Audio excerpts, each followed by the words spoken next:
बिस्मिल्लाहिर्रहमानिर्रहीम, अस्सलाम वालेकुम। चैप्टर नंबर 4 का सेकंड लास्ट टॉपिक है हमारे पास। हमने इसमें केस निपटा दिए हैं दोनों, ठीक है। और अब जो एक छोटा सा टॉपिक रह गया वो एक लॉ है, यानी कि law of conservation of momentum. ये ज़्यादा आता नहीं है बिकॉज थोड़ा सा आसान है। आसान चीज़ें आपको बोर्ड के एग्जाम में ज़्यादा नहीं दी जाती, कुछ ऐसी चीज़ें दी जाती हैं जो थोड़ा सा आपको ना घुमा सकें, ठीक है। अब इस लॉ में बात क्या की जा रही है, इस लॉ में सबसे पहला जो इसका स्टेटमेंट है, असल बात ये है कि बहुत सारे लॉज ऐसे होते हैं जिसमें जस्ट लिखा हुआ है कि state this law, state this law, लेकिन इसमें अगर आपसे स्टेटमेंट पूछी जाएगी तो आपको यकीनन उसकी एक्सप्लेनेशन भी देनी पड़ेगी, ठीक है। इसकी स्टेटमेंट क्या है? इसकी स्टेटमेंट ये है कि किसी भी आइसोलेटेड सिस्टम, मैंने लिखा है the momentum of an isolated system always remains constant. किसी भी आइसोलेटेड सिस्टम का जो मोमेंटम होगा ना वो हमेशा कांस्टेंट रहेगा। कैसे कांस्टेंट रहेगा? अच्छा, अब एक और कहानी के बहुत सारे लॉज ऐसे होते हैं जो लॉज जिनमें हम थोड़े से टिपिकल वर्ड यूज करते हैं, देखिए आइसोलेटेड, मोमेंटम, उस लॉज की यकीनन एक्सप्लेनेशन होती है। तो मैं याद होगा न्यूटन का जो सेकंड लॉ था वो फर्स्ट लॉ और थर्ड लॉ से थोड़ा सा हट के था, इसीलिए उसका पूरा मैथमेटिकल एक्सप्रेशन बताया गया कि F is equal to ma होता है। ना उसके फर्स्ट लॉ का बताया ना उसके थर्ड लॉ का बताया, हमें जस्ट बताया न्यूटन के सेकंड लॉ का। क्यों? क्योंकि जिस लॉ की स्टेटमेंट थोड़ी सी वो इधर उधर करके देंगे, घुमा के देंगे, जिसमें टिपिकल चीजें यूज करेंगे, उसमें वो यकीनन उसकी एक्सप्लेनेशन जरूर देते हैं ताकि आपको चीज समझ में आए। सेम यहाँ पर भी लॉ ऑफ कंजर्वेशन ऑफ आपकी मोमेंटम है। क्या है? The momentum of an isolated system always remains constant. अब इसकी जो एक्सप्लेनेशन है वो कैसी होगी वो उसको समझो। जब तुम्हें वो समझ में आ जाएगा तो ये जस्ट मुश्किल एक लाइन की चीज है, इसको इस पे ज्यादा ध्यान ना दो। असल चीज हमारे एक्सप्लेनेशन वो क्या है। इन्होंने यहाँ पर मैंने जस्ट थोड़ा सा काम किया, इसके बाद अभी अगले उसमें हम करेंगे। According the law of conservation of momentum, law of conservation of momentum के हिसाब से total momentum of balls before collision, मुझे इस लॉ के अंदर बॉल्स के बारे में बताना है कि एक स्फीयर्स हैं, स्टील की बॉल्स हैं, उसका जो मोमेंटम बिफोर कोलिजन था और आफ्टर कोलिजन वो दोनों बराबर रहेगा। यानी कि दो हमने स्टील के बॉल्स लिए हैं, ठीक है, उसको हमने एक एक फासले पे रखा हुआ है, ठीक है। इस वक्त इसकी वेलोसिटी ये रही एक बॉल, ये रही एक बॉल, ठीक है।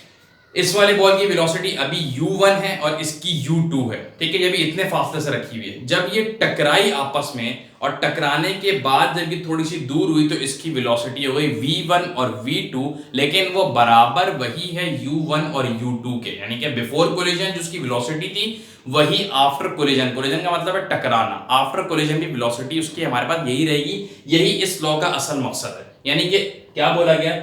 Isolated system always remains constant, चाहे वो बिफोर कोलिजन हो उसका मोमेंटम वही रहेगा आइसोलेटेड सिस्टम का, चाहे वो आफ्टर कोलिजन हो उसका जो मोमेंटम है वो वही रहेगा। And what is isolated system? ऐसा सिस्टम जहां पर कोई बाहर की चीज हम पे फोर्स ना लगा सके, कोई बाहर की चीज, यानी कि एक कमरा है उसके अंदर कोई बाहर से हमारे पास मतलब कोई एक्सटर्नल फोर्स हमारे पर अप्लाई ना हो सके, हम उस कमरे के अंदर महफूज रहें, यानी कि बाहर की दुनिया का अमल दखल उस कमरे के अंदर ना हो, ठीक है। हम उस कमरे में कोई बात कर रहे हैं, कुछ भी कर रहे हैं फॉर एग्जांपल, तो उसकी आवाज ही बाहर ना जाए और बाहर वाला बंदा भी कोई उसके ऊपर अमल दखल ना कर पाए। This is called isolated system.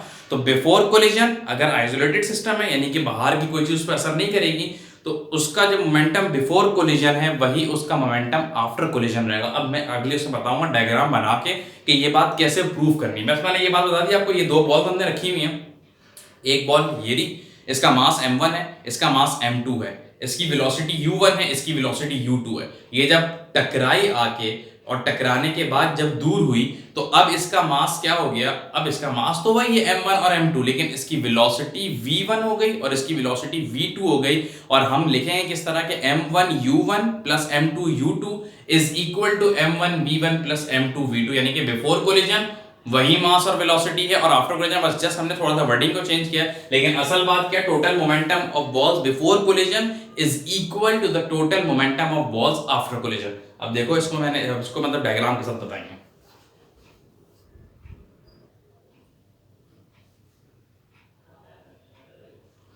अच्छा भाई, अब देखो मैंने वहां तक की बात कर ली थी कि total momentum before collision is equal to the total momentum after collision, ठीक है। डायग्राम से बताते हैं थोड़ा सा। पहली बात, कंसिडर टू स्फीयर, हमने दो स्फीयर ले लिए, हमने दो मेटल के बॉल्स ले लिए, हम एक्सवाइजेड कुछ भी ले लिए यार, दो हमने चीजें ले ली जिनका जो कि आइसोलेटेड है, बाहर की कोई फोर्स उसके ऊपर असर नहीं कर सकती। Consider two sphere having masses m1 and m2, यानी कि उसका मास कितना है, एक का m1 है और एक का m2 है, ठीक है। ये चेंज नहीं हुआ। अगर मास चेंज हो गया इसका मतलब this is not an isolated system, mass change नहीं हो रहा, that's why it is called, यानी कि बिफोर कोलिजन ही मास वही है, आफ्टर कोलिजन ही मास वही है। Moving with velocities u1 and u2, ये इसकी जो वेलोसिटी है बिफोर कोलिजन, ये वर्डिंग चेक करना, बिफोर कोलिजन इसकी वेलोसिटी है u1 और u2। After collision it start moving with velocity, जब वो चीज आपस में टकराई तो उसकी वेलोसिटी हो गई v1 एंड v2। बस इतनी सी बात है। अब कहानी क्या है, अब मैं पूरी एक्सप्लेनेशन की वर्डिंग को डायग्राम में बताता हूं। कंसिडर टू स्फीयर्स, ठीक है, having masses m1 and m2 moving with velocity u1 and u2 before collision। Collision से पहले मास m1 था, m2 था और वेलोसिटी थी u1 और u2। When it's collide, यानी कि जब ये टकराए आपस में, कोलिजन हुआ इनके दरमियान, तो after collision its masses become same, यानी कि m1 है और m2 है, लेकिन its velocity become v1 and v2, लेकिन चीज बराबर है। कैसे? अब मैंने इसको वर्डिंग में बताया, momentum of system before collision m1 u1 plus m2 u2, momentum of system after collision m1 v1 plus m2 v2, ठीक है।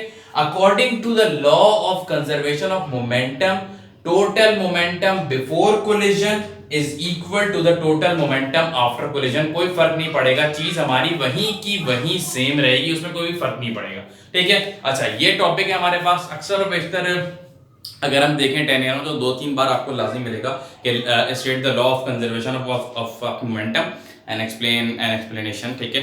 तो 4 नंबर का सवाल है, इसको इतना ही करना पड़ेगा, ठीक है। जस्ट अपने जहन में बात रखो, आइसोलेटेड सिस्टम में momentum always remains constant. Urdu में याद रखो कि अगर हम 2 बॉल लेते हैं तो उनका मास होगा m1 m2, बिफोर कोलिजन उनकी वेलोसिटी होगी u1 एंड u2, और कोलाइड होने के बाद, कोलिजन होने के बाद उनकी वेलोसिटी बन जाएगी v1 और v2। और law of conservation of momentum ये कहता है कि total momentum before collision is equal to the total momentum after collision. Diagram खुद से बना दो यार, ऐसी कोई मसला नहीं, डायग्राम में इतना नहीं देखा जाता, बस वर्डिंग तुमने सही लिखनी, असल समरी क्या लिखनी है, ये लाइन बिल्कुल परफेक्ट लिखनी है, ठीक है। बस 4 नंबर का सवाल है, उर्दू में भी याद रखोगे, ये बहुत आसान है, इसमें कोई भाई न्यूटन के सेकंड लॉ और यहाँ वहां से उठा के चीजें नहीं लानी, जस्ट छोटी छोटी आपको चीजें करनी है, तुम्हारा काम खुद ब खुद आसान रहेगा, ठीक है। अच्छा, 4 नंबर का सवाल। अच्छा, अब इसके बाद जो हम मतलब वो कर रहे हैं क्वेश्चन, वो इस चैप्टर का आखिरी थ्योरी का पार्ट है, यानी कि फ्रिक्शन करेंगे। Friction, define friction, advantages of friction, disadvantages of friction and how to reduce friction, ठीक है। आखिरी टॉपिक है इस चैप्टर का, उसके बाद हमने न्यूमेरिकल्स पे जाना है, ठीक है। फ्रिक्शन पे आते हैं।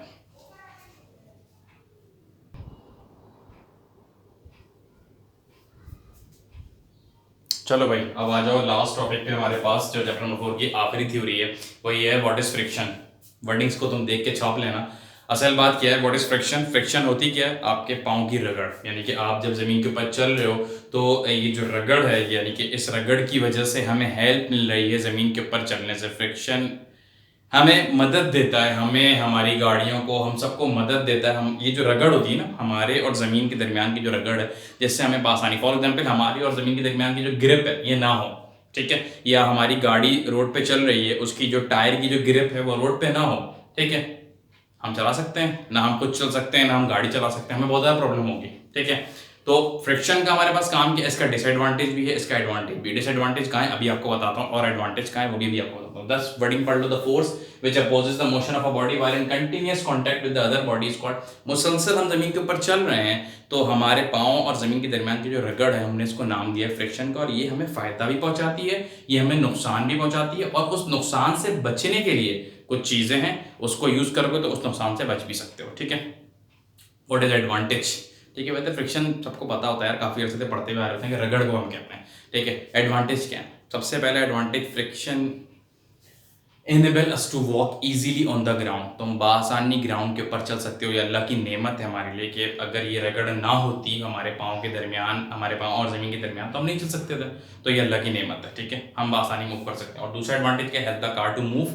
हमारी गाड़ी के जो टायर हैं उनके और रोड के दरमियान जो ग्रिप बन रही है, जो एक रगड़ बन रही है, उसे हमने नाम दिया है फ्रिक्शन का। अच्छा, एक अरसे तक गाड़ी चलाते रहो एक ही गाड़ी को, उसके टायर घिस जाते हैं, वाई? यही वजह है कि वो जो रगड़ है उसकी वजह से वो टायर मुतासर होते हैं, फौरन नहीं लेकिन 4-5 साल के बाद उसके टायर घिस जाते हैं। तो वो यही है कि फ्रिक्शन है, रगड़ हो रही है तो ऐसी बात है उन टायरों ने घिसना, ठीक है, तो ये इसका एडवांटेज है। अच्छा, अब इसके दो डिसएडवांटेज होंगे यार। हम देखा जाए तो मुसलसल जो साइकिल में जो चेन होती है, अगर उसकी एक मिसाल दी जाए कि साइकिल की जो चेन है मुसलसल मूव हो रही है तो चेन टूट जाती है अगर हम उस पर ग्रीस ना लगाएं। मुख्तलिफ इंडस्ट्रीज़ होती हैं, उनमें बड़ी बड़ी मशीनरी लगी हुई है, मशीनरी की बेल्ट मुसलसल चल रहे हैं, मुसलसल रगड़ हो रही है, बेल्ट पे ग्रीजिंग नहीं होगी तो बेल्ट जब रफ हो जाएगी तो वो कट जाएगी बीच से, तो ये नुकसान है। गाड़ी में बेल्ट होती है हमारे पास, जो मशीन में लगी होती है पानी खींचने की, हॉर्स पंप जिसे मतलब हम कहते हैं या वाटर पंप कहते हैं, तो वो जब उसमें जो बेल्ट होती है तो मुसलसल लगने से अगर उस पर ग्रीज ना लगाओ तो वो कट जाएगी, तो ये डिसएडवांटेज है। रगड़ का मुसलसल रगड़ लगती रहेगी तो डिसएडवांटेज भी होता है, लेकिन इसका फायदा भी है, नुकसान दोनों है। और उस नुकसान से बचने के तरीकेकार देखते हैं। सवाल मैंने बिल्कुल कंप्लीट लिखवा देंगे। डिफाइन फ्रिक्शन, पहले बताओ फ्रिक्शन क्या है, फिर बताओ write down the advantages of friction, फिर बताओ write down the disadvantage of friction, और फिर बताओ how to reduce also write the method of reducing friction. Friction से बच कैसे सकते हो, ठीक है। तो पूरा सवाल एक मुख्तलिफ तुम कर करके लिख सकते हो, इसके ऊपर एडवांटेज वाला सवाल डाल दो, उसके ऊपर डिसएडवांटेज वाला सवाल डाल दो, तुम्हारी मर्जी है। मुझे थोड़ा सा अपने काम को समराइज करना है तो इसलिए मैंने एक ही सवाल को कंप्लीट लिख दिया।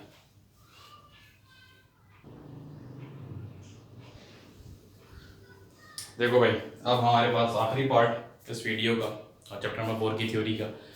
एडवांटेज हमने कर लिया, व्हाट इज डिसएडवांटेज। डिसएडवांटेज मैंने तुम्हें बहुत सारे बताए, कुछ मैंने यहाँ पे इंग्लिश में लिख दिए हैं। इंग्लिश का भाषण होता है ना, वो large amount of energy in machines is wasted due to friction, और friction leads the wear and tear of moving part of object. Object को डैमेज करता है, कैसे मैंने तुम्हें बताया। साइकिल की चेन मुसलसल रगड़ में नुकसान, उसको तुम भी उर्दू में लिख सकते हो, कोई इशू नहीं कि तुम ये वाले पॉइंट लिखो, तुम्हें वाली तुम्हें मेरी यारी बात समझ में आ रही है तुम उसको लिखो कि साइकिल की चेन मुसलसल चल रही है, उसमें हमने कुछ भी यूज नहीं किया, बिल्कुल रफ हो गई, टूट गई।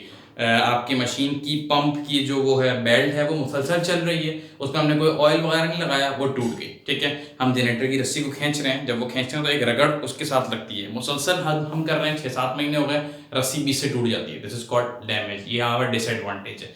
बड़ी बड़ी फैक्ट्रीज में जो मशीन्स लगी हुई हैं उनके अंदर जो पार्ट्स हैं, जो बॉल बेयरिंग हैं, जो मुसलसल काम कर रहे हैं, ठीक है, मुसलसल घूम रहे हैं, अगर उनमें हमने ऑयल ग्रीस यूज़ नहीं किया तो वो हमारे पास कट जाते हैं, टूट जाते हैं, अपना डैमेज कर लेते हैं, अपना मतलब वो काम सही से नहीं कर पाते हैं। ये हमारे पास डिसएडवांटेज है। ये बात समझ में आ रही है, इसको उर्दू में लिख दो, ये समझ में आ रहा है, इसको लिख दो, वो मसला नहीं है। And what is the method of reducing friction, use of lubricants oil, हम मुसलसल ऑयल का इस्तेमाल करें, हम मुसलसल ग्रीस का इस्तेमाल करें। और दूसरा क्या है, make the shapes of vehicles, हम गाड़ी या हम एरोप्लेन का शेप इस तरह बनाते हैं कि ऑब्लोंग होता है वो शेप, वो हवा में जो फ्रिक्शन मतलब वो हवा को चीरता हुआ आगे जा रहा होता है, ठीक है। तो ये एक एडवांटेज होता है कि हम उसको मतलब हम हवा के मतलब फ्रिक्शन को या रगड़ को इस तरह ख़त्म कर सकते हैं, हम उसका शेप ऐसे ऑब्लोंग बनाएं कि वो जहाज़ हवा को बिल्कुल चीरता हुआ आगे तक चला जाए, ठीक है। तो ये हमारे पास फ्रिक्शन का टॉपिक था।